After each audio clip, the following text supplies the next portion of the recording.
Naku po mga kababayan, matinding pahayag po ng isang political analyst na si Lito Banayo patungkol nga dito kay VP Sara Duterte. At sabi niya dito ay talagang matindi daw yung mangyayari at hindi daw madidihado itong si VP Sara Duterte dito sa Luzon kung sa darating daw po na eleksyon na mangyayari ay talagang mataas daw po ang makukuha ni VP Sara Duterte. Lalong-lalo na daw dito sa Luzon. At hindi lang sa Luzon, sa Central Visayas at sa Mindanao.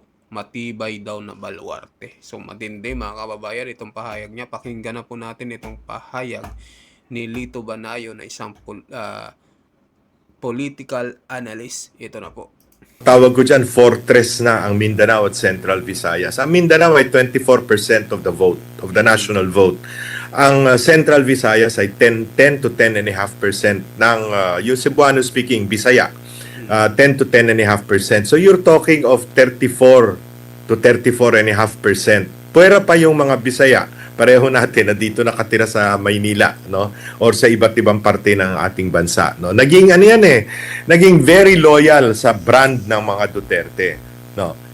Pag mahirap yan tapatan dahil unang-una, yung tinatawag nating Greater Manila area, wala yan yung yan yung Katagalugan, which is Southern Tagalog, plus NCR, plus Calabarzon, no? Puwera siguro yung mga Ilocano speaking part ng Central Luzon, no? Yan naman yan ang dahil sa proximity sa Manila, yan ang talagang una binabantayan ng mga issue. Pangalawa, yan yung mga kung sino yung mukhang llamado, no? Nakikita nila malakas, doon sila boboto. So, historically, yung mga yan ay last-minute voters, no? So, ang tingin ko, hindi naman madidihado. At miski sa mga surveys, nakikita natin, kung hindi man number one, halimbawa sa NCR, number one na si Inday Sara, pero sa Central Luzon at saka sa Calabarzon, dikit na dikit yung pagiging number two niya. No? So, pagdating ng panahon, yan aangat pa rin. Lalo na, at itong mga probinsya ng Calabarzon, NCR at saka ng Central Luzon, ito pa sinasalanta ng baha mayat maya, no? So, lalong tumitindi ang galit ng taong bayan dahil naalaala yung mga korupsyon na nakita sa Ghost Flood Control Project.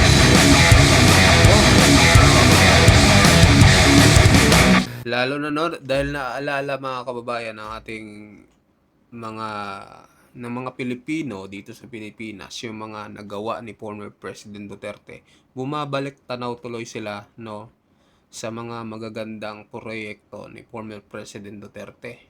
Katulad ngayon na grabe nakakaranas ng matinding baha yung ating mga kababayan, ay talagang maaalala nila yung nagawa ni former President Duterte. So, abangan natin. Huwag lang ma-impeach si VP Sara Duterte, talagang mananalo po sa 2028 si VP Sara Duterte mga kababayan. So ito na po, pakinggan natin. Napag-uusapan yung 2028 elections, gaano kahalaga po na makuha nila yung Visayas at Mindanao? Na alam naman natin, kung titingnan mo yung sa mga kilalang survey, talaga ang Mindanao hindi matatawaran eh. Parang silyado na dyan.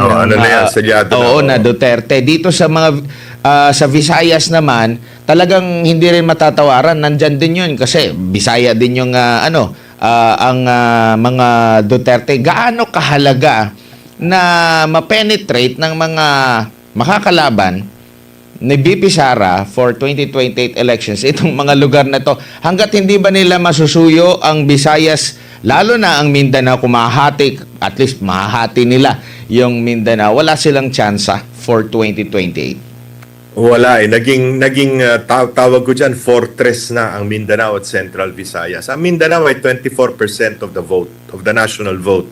Ang Central Visayas ay 10 to 10.5% ng yung Cebuano speaking Bisaya. 10 to 10.5%. So you're talking of 34 to 34.5%. Pwera pa yung mga Bisaya, pareho natin na dito nakatira sa Maynila, no? Or sa iba't ibang parte ng ating bansa, no? Naging ano yan naging very loyal sa brand ng mga Duterte, no? Pag mahirap yan tapatan dahil unang-una, yung tinatawag nating Greater Manila area, wala yan yung yan yung Katagalugan, which is Southern Tagalog, plus NCR, plus Calabarzon, no? Puwera siguro yung mga Ilocano speaking part ng Central Luzon, no?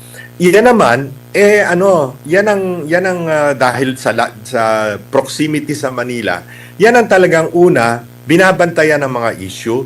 Pangalawa, yan yung mga kung sino yung mukhang llamado, no? Nakikita nila malakas, doon sila boboto.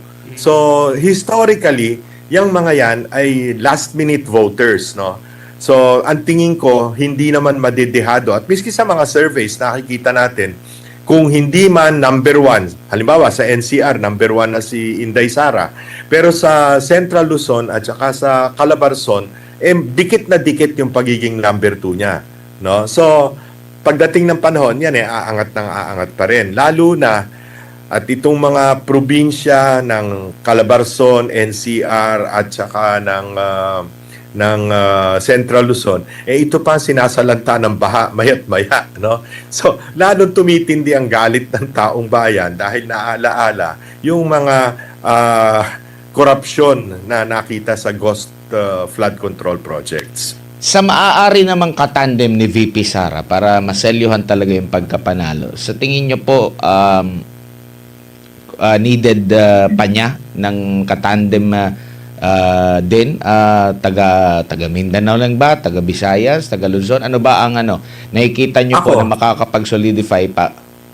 Ako, ang tingin ko talaga, itong paniniwala ko, kailangan niya maging katandem ay taga rito sa Luzon. Whether sa NCR, sa Central Luzon, Northern Luzon, or sa Southern Tagalog, no?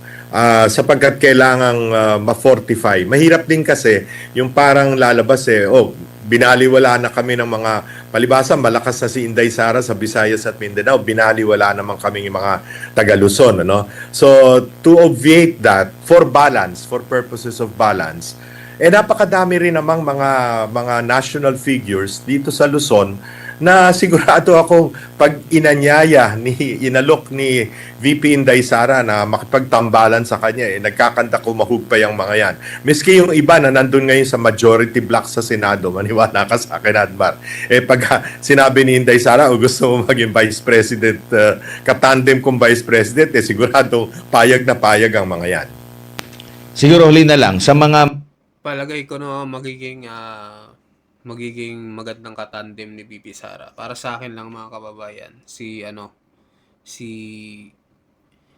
Robin Padilla. Pero ang number one si Senador Rodante Marcoleta. Pangalawa si Robin Padilla, hindi kaya pangatlo itong si Peter Alan Cayetano mga kababayan. Yan lang yung tatlo na pwedeng maging katandem ni VP Sara Duterte na talagang magiging solid pagdating ng 2028. So, para lang naman sa akin yun mga kababayan. Sa inyo, para sa inyo, sino yung magiging mas magandang katandem niya sa darating na 2028 election? So, tuloy natin. magiging kalaban naman niya, ano kaya ang magandang tandem, kung taga saan ba, yung lugar ba, na may laban talaga, Sir Lito? Pagpapawisan si VP Sara sa labanan. Mahihirapan kumuha ng, halimbawa, si Vice President Lenny, sino kaya ang kukunin niyang katandem? Yung kasing mga taga-administrasyon ngayon, karamihan yan, taga-kabinete o kaya taga-senado, pagka nire-rate ngayon 1%, mataas na yung 3%, meron pa nga 0.01% sa ibang surveys, paano kang kukuha dun sa mga yon, di ba? Makakuha ka, pero may malaki bang maiaambag o magdadagdag sa boto, halimbawa ni Vice President Lenny, no? Para umangat siya ng husto at maging matinding kalaban ni Vice President Inday Sara. Sa katunayan, tawag dito, manipis ang horizon ng mga politiko ngayon. Iilan-ilan lang ang talagang wika nga kasi malapit na eleksyon You're talking of next year, October 1, magfa-file na ng certificate of candidacy. So you're really talking of about 1 year from now. We're not talking of hanggang Mayo pa yan. Magdidesisyon ka October So, napakahirap na kung ikaw hindi pa kilalang-kilala ngayon na national figure, napakahirap mong palawakin ang iyong public acceptance between now and October of 2027. Kaya mukhang sa ayaw at sa gusto ng mga pinklawan, mga dilawan at mga kakaalyado ni Pangulong Marcos, mukhang destined si Vice President Inday Sara na maging susunod na Pangulo ng ating bansa. At harinawa ay gawin niya ang mga kailangan gawin para ma-reforma ng todo-todo itong ating bansa. Magkaroon ng reset. Wika nga, ayusin na talaga sapagkat napakabulok na ng sistemang umiiral sa politika ng ating bansa. Sir Lito, sa history, Naku, mga kababayan, destiny daw talaga na maging presidente si VP Sara Duterte. Naku po, kumukulo na naman ang mga puwet nitong mga pinklawan at dilawan pag narinig nila itong pahayag ni political analyst Lito Banayo, mga kababayan. So ito na po, pakinggan pa natin. po ba, sa mga ganitong panahon, ito na yung pag-iikot, pagpapakilala ng mga gustong tatakbo sa pagka-pangulo. Naintindihan natin si VP Sara, nag-declare na siya kumbaga. Pero sa mga posible na magiging kalaban niya, meron ka bang naririnig? Or parang, meron akong isang pangalan na yung senadora, pero parang, alam mo yung parang nag-iikot na, nagpapakilala na, parang wala pa atang ganun, or ano pa yan? Nandun ba yan sa last year, like 2027, bago ang election, doon na yan natin makikilala? Or sa history ba, kahit even before, mga 2 years, 3 years before ang election, meron ng mobilization, Charlito?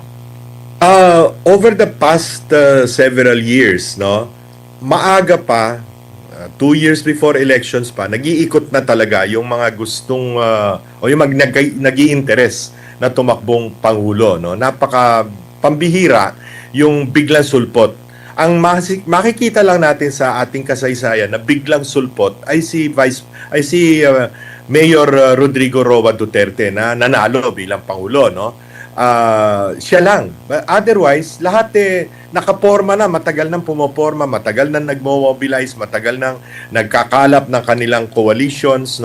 Pero sa ngayon, wala ka nakikita At napakahirap nga na mapuwera na nga kung yung bang parang wala talaga. I'm sorry, Admar, hindi ko talaga makita na merong biglang susulpot pa na makaka-capture ng imagination ng ating taong bayan. Merong nag-iikot pero yun nga nabanggit mo 001, 0.001 mas mataas pa yung hindi nag-ikot at hindi nag-declare. Precisely. At yun nga meron pa ako nakitang survey. Ito'y privately commissioned, kaya hindi ko pwedeng sabihin kung sino yung nag-survey. Ito'y pinarate ng lahat ng cabinet members. Kung ba ano yung mga high-performing cabinet departments, mga departamento ng ating pamahalaan. Lahat pabagsak Lahat, as in, wala ni isang ahensya o departamento ng gobyerno na umaangat sa public approval.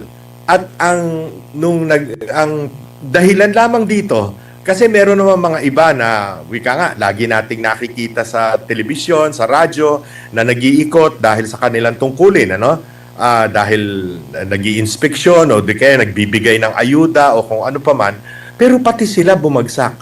So anong conclusion mo dito? Sila'y pinababagsak hindi dahil sa sila'y bulok na administrador ng department or cabinet member, kundi dahil bumabagsak ang kanilang approval rating dahil pabagsak ang tiwala sa pamahalaan ni Pangulong Marcos. Kumbaga nadamay sila, Sir Nagiging Lito. pabigat pa si Pangulong Marcos sa kanila.